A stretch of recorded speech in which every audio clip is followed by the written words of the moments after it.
Hi, in this video we're going to take a look at how we can edit MIDI. So what I've done is I've recorded in a quick little 4-bar loop. So if we take a quick listen to that.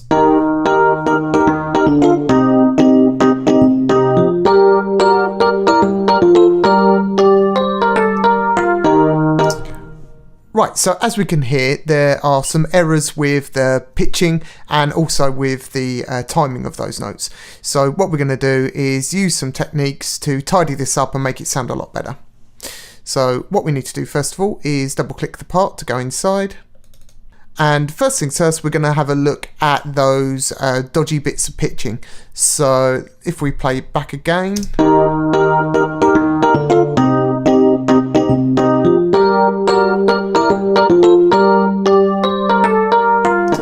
We can see that it's bar 3 that most of the errors occur. So what I'm going to do is just move my left and right locators to wrap bar 3. Might want to turn on snap here just to make your selection a little bit more accurate. And I'm going to push 1 on the number pad to go to the left locator and play that back again.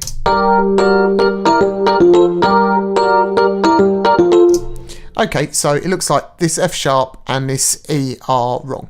So let's have a look at 2 different ways of adjusting the pitch of this note. So what I'm going to do is deal with this F sharp first of all. So what I did there is just clicked and dragged around that note to select it. And then I'm just going to use the up and down arrow keys to move its position. With the E, what I'm going to do is select it, click and drag it to the right position. And now let's have a listen back again.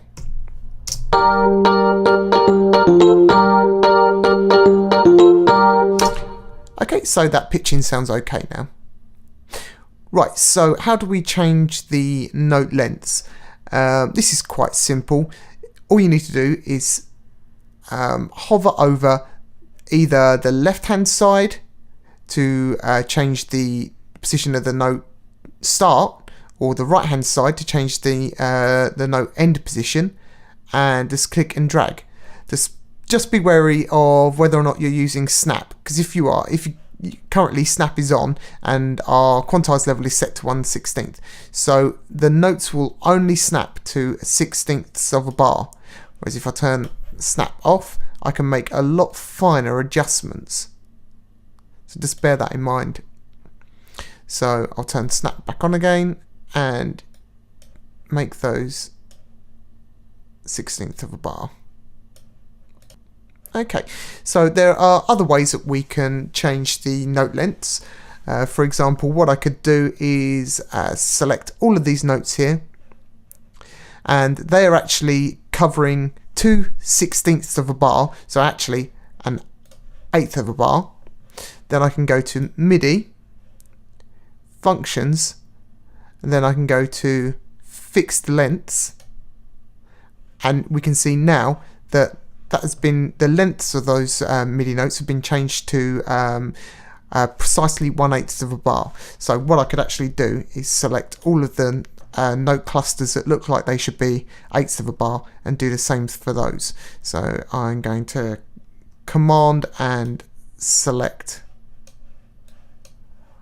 all of those.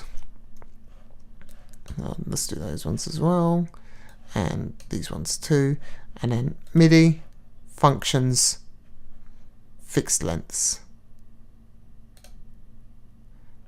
and that's made that a lot tidier now. Right, the next thing we're going to take a look at is the controller lane.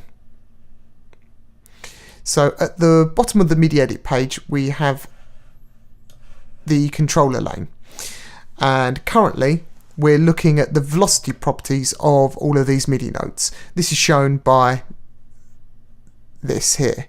So we can actually click this, and this gives us a list of all the different controllers that we can view for this part. So if we wanted to take a look at the pitch bend information, or maybe the modulation, we can take a look at that there. But we're just going to concentrate on velocity for this moment in time. So if I wanted to change the velocity of a note, I can, well, let's choose this A sharp here.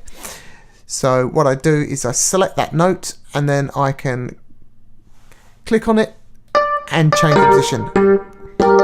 And as you can see, we actually get an error there because it wasn't just selecting the A sharp, it was changing the velocity of that cluster of notes. So there's another way that we can make this a lot more accurate. So if I just undo that, if you hold Command and Shift, we can see now when we do this, it's only affecting the velocity of the A sharp, and the velocities of the two other notes in that cluster aren't changing. So just be wary of that. But if we want to change the velocity of that cluster relative to one another, we can do that as well by selecting them. And then you can see that there's a light dotted boundary around that cluster. So when you scroll to the top of it, it gives you some up and down arrows. You might be able to zoom in on that a bit more actually, get a better view. So here, and by clicking and dragging on those, you can see that the velocities are changing relative to one another. Let's just put that there, and that looks about right. There are other advanced ways of changing the velocity. So for example, we could select this group of notes, go to MIDI, functions, and click on velocity here. And so we have different things that we can do with the velocity. We can add or subtract in an amount. So currently what I've got set here is that we're going to take 20 off of that selection. So if you watch what happens to the selected black notes down here, the velocity has decreased by quite a bit there. So let's put that back to how it was. Also, we can take a look at the other ones. Compress and expand. This is quite interesting. What this does is it looks at the difference between the quiet and the loud notes in that section, and it either makes those differences larger or smaller. So it can either compress the dynamic range of those notes or it can expand them. So that can be quite handy if you use that. If you ever get stuck and need to find out how to actually use them, just push the question mark and then the help screens will come up. As you can see, I'll tell you exactly how to use them. Okay, so finally we'll take a look at Quantize. Quantize can be quite confusing to some people, but it's really quite simple. All it is Quantize allows us to modify MIDI by referencing the time or grid reference in Cubase. So these grid lines, if you like, in Cubase. So we did use it a little bit earlier on, but if we can see here that mostly if we quantize these notes here, it wouldn't work properly, because what will happen is Cubase will move these to the nearest grid division that we have set, which is the nearest eighth of a bar.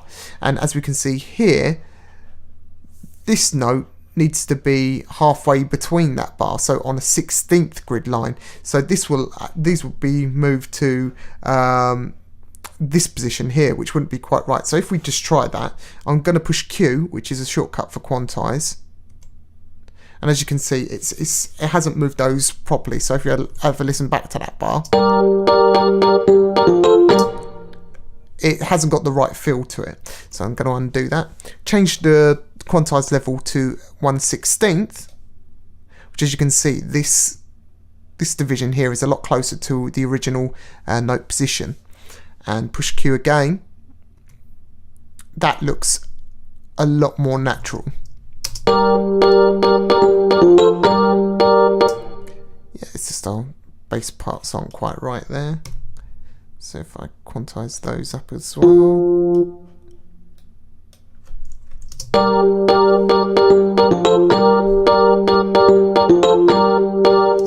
Yeah, that sounds a lot better now.